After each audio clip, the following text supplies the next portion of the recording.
வணக்கம். இந்த விளக்கப்பதிவுக்கு உங்களை வரவேற்கிறேன். இப்போ நம்ம எல்லாருடைய கவனத்தையும் மூளையோட கூர்மையையும் குறிவச்சு ஒரு மிகப்பெரிய போர் நடந்துட்டு இருக்கு. ஆமாங்க, இதுல நீங்க தான் முக்கிய கதாநாயகன். இந்த சவாலான காலகட்டத்துல நம்ம மூளையோட ஆரோக்கியத்தை எப்படி பாதுகாக்கிறது, தொலைச்ச கூர்மையை எப்படி மீட்டெடுக்கிறது அப்படிங்கறத பத்தி தான் இன்னைக்கு நாம ரொம்ப தெளிவா பார்க்க போறோம். பிரபல எழுத்தாளர் வர்ஜீனியா வுல்ஃப் ஒருமுறை இப்படி சொன்னாங்க, சிந்தனை தான் எனது போராட்டம். அவங்க இதை குறிப்பிட்டது இரண்டாம் உலகப் போரை மனசுல வச்சு. ஆனா கொஞ்சம் யோசிச்சு பாருங்க, இன்னைக்கு இருக்கிற சூழ்நிலைக்கு இது எவ்வளவு கச்சிதமா பொருந்துது. சோஷியல் மீடியாவுல மணிக்கணக்கா ஸ்க்ரோல் பண்றது, அதனால வர்ற தனிமை, மங்கி போற நம்ம நினைவாற்றல், இது எல்லாத்துக்கும் எதிரான நம்ம தற்போதைய போரை இது ரொம்ப அழகா சொல்லுது. ஏன்னா நம்ம கிட்ட இருக்கிற ஒரே ஆயுதம் நம்மளோட சிந்தனை மட்டும்தான். சரி, இன்னைக்கு நம்ம பயணத்தோட வரைபடம் என்னன்னு பாத்திரலாம். மூளைச்சிதைவுனா என்ன, அறிவாற்றல் ஈர்ப்பு கருதுகோள், இதுக்கான மாற்றம் இருந்தா சுயக்கல்வி எப்படி பயன்படுது, அப்புறம் ரொம்ப முக்கியமான ஸ்கார் கற்றல் கட்டமைப்பு, கடைசியா கற்றல்ல வர்ற பொதுவான சிக்கல்களை எப்படி தவிர்க்கிறது, இதையெல்லாம் தான் நம்ம பார்க்க போறோம். வாங்க நேரடியா விஷயத்துக்குள்ள போலாம். முதல்ல மூளைச்சிதவின் சகாப்தம், அதாவது நம்ம கவனத்தின் மீதான போர். சோஷியல் மீடியாவை ரொம்ப நேரம் யூஸ் பண்ணதுக்கு அப்புறம் ஒரு மாதிரி மனச்சோர்வு வரும் இல்லையா?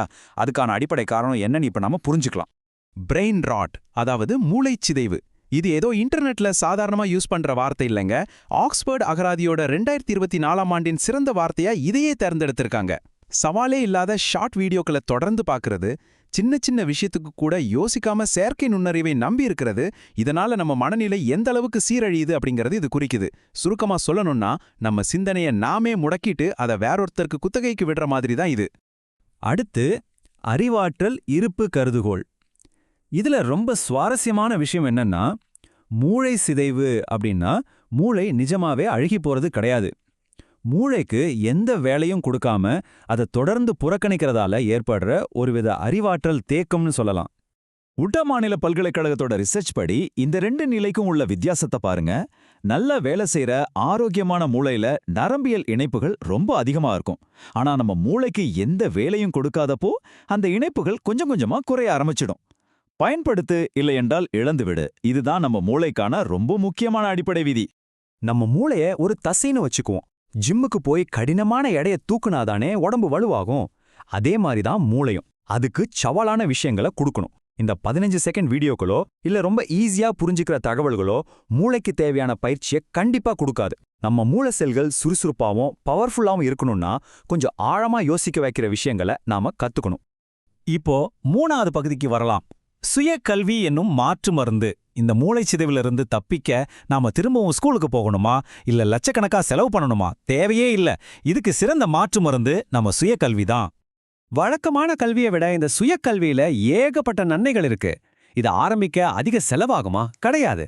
இன்டர்நெட்ல இலவசமான வளங்கள் கொட்டி கிடக்கு.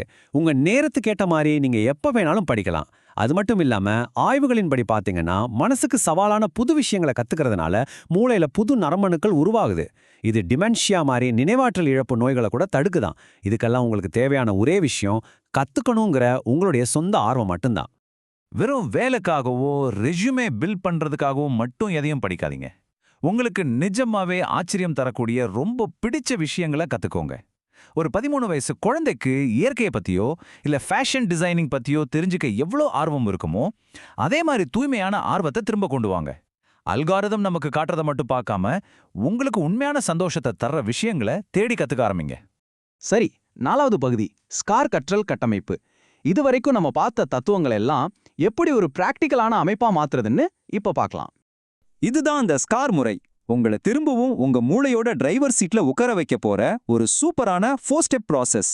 உங்களுக்கு பிடிச்சதை தேர்ந்தெடுக்கிறது, அதுக்கான சரியான தகவல்களை சேகரிக்கிறது, அதை எப்படி செயற்படுத்துறது, அப்புறம் அதை பத்தி ஆழமா சிந்திக்கிறது. இது ஒரு அருமையான சுழற்சி. இது ஒவ்வொன்னையும் இப்ப நாம ஒண்ணா பிரிச்சு பார்க்கலாம். முதல் படி தேர்ந்தெடுத்தல். உலகம் எதை படிக்கச் சொல்லுதோ அதை விட்டுடுங்க. உங்க மனசு எதை விரும்புதோ அதை மட்டும் தேர்ந்தெடுங்க. எனக்கு எது பிடிக்கும்னே தெரியலையேன்னு யோசிக்கிறீங்களா? ரொம்ப சிம்பிள். உங்க சோஷியல் மீடியாவில் நீங்க எதை அதிகமா தேடி பார்க்கறீங்கன்னு கவனிங்க. சமையல் வீடியோக்கள் அதிகமா பார்த்தா ஃபுட் சயின்ஸ் பத்தி படிக்கலாம். கிரைம் ஸ்டோரிஸ் பிடிக்குமா? ஃபோரன்சிக்ஸ் பத்தி படிக்கலாம். உங்க ஆர்வம் உங்களை சரியா வழி நடத்தும். 2வது படி நிர்வகித்தல். இன்டர்நெட்ல தகவல்கள் கடல் மாதிரி இருக்கு. அதுல மூழ்கிடாம இருக்க 3 விதியை ஃபாலோ பண்ணுங்க. உதாரணத்துக்கு ஒருத்தர் லத்தீன் மொழியை கத்துக்க என்ன செஞ்சார் தெரியுமா? ஒரே ஒரு புத்தகம், யூடியூப்ல ஒரு நிபுணரோட சேனல், அப்புறம் ரெட்டிட்ல ஒரு குரூப், அவ்வளவுதான். இந்த 3 மட்டும்தான் அவர் பயன்படுத்தினார். நீங்களும் இதே மாதிரி கவனச்சிதறல் இல்லாம இருக்க 3 வளங்களை மட்டும் தேர்ந்தெடுத்துக்கோங்க. 3வது படி செயல்படுத்துதல். இங்க தான் நோபல் பரிசு வாங்கின இயற்பியலாளர் ரிச்சர்ட் ஃபைன்மேனோட ஒரு பிரமாதமான டெக்னிக் வருது. நீங்க கத்துக்கிட்ட ஒரு விஷயத்த எந்த ஒரு கஷ்டமான வார்த்தையும் இல்லாம ஒரு சின்ன குழந்தைக்கு புரியுற மாதிரி உங்களால விளக்க முடியுமா? அப்படி முடியலனா அந்த விஷயம் உங்களுக்கே இன்னும் முழுசா புரியலன்னு அர்த்தம். கான்செப்ட்ஸை புரிஞ்சிக்க இதை விட சிறந்த டெஸ்ட் வேற எதுவுமே இல்ல. சரி, பிராக்டிக்கலான ஸ்கில்ஸ் கத்துக்கும்போது என்ன பண்றது? அப்போ உங்களுக்கு நீங்களே ஒரு கேள்வியை கேட்டுக்கோங்க. நான் இப்போ என்ன பண்றேன்? இதை ஏன் சரியா செய்யணும்? உதாரணத்துக்கு, நீங்க கேக் செய்ய கத்துக்கிறீங்க. கேக்ல வெண்ணெயும் முட்டையும் ஏன் சேர்க்கிறோம்? 400 டிகிரிக்கு பதிலா ஏன் 350 டிகிரில பேக் பண்ணணும்? இதுக்கான சரியான காரணத்தை தெரிஞ்சுக்கிறது தாங்க உண்மையான கற்றல். 4வது கடைசி படி சிந்தித்தல். வாரம் ஒரு முறை உங்களுக்கென ஒரு நோட்டு புத்தகத்தை எடுத்துக்கோங்க. நீங்க புதுசா கத்துக்கிட்டதுல எங்க தடுமாற்றம் வந்துச்சு, எந்த பகுதி இன்னும் புரியல அப்படிங்கறத நேர்மையா எழுதுங்க. இது ஒரு தொடர்ச்சியான ஃபீட்பேக் லூப்பை உருவாக்கும். இதனால உங்களுடைய விமர்சன சிந்தனை செம்மையா வளரும். அது மட்டும் இல்லாம அடுத்து நீங்க எதை தேடி படிக்கணுங்கிற வழியையும் இதுவே காட்டிடும். இப்போ கடைசி பகுதி, கற்றலில் உள்ள பொதுவான சிக்கல்களை தவிர்த்தல். இந்த பயணத்துல இறங்குறதுக்கு முன்னாடி உங்க சுய கல்வியை தடம்புரளச் செய்யக்கூடிய 2 பெரிய தடைகள் இருக்கு. அது என்னன்னு கண்டிப்பா தெரிஞ்சுக்கணும். இது 2 வகையான சிக்கல்களை ரொம்ப அழகா காட்டுது பாருங்க. 1 பிகினர் ப்ளூஸ்.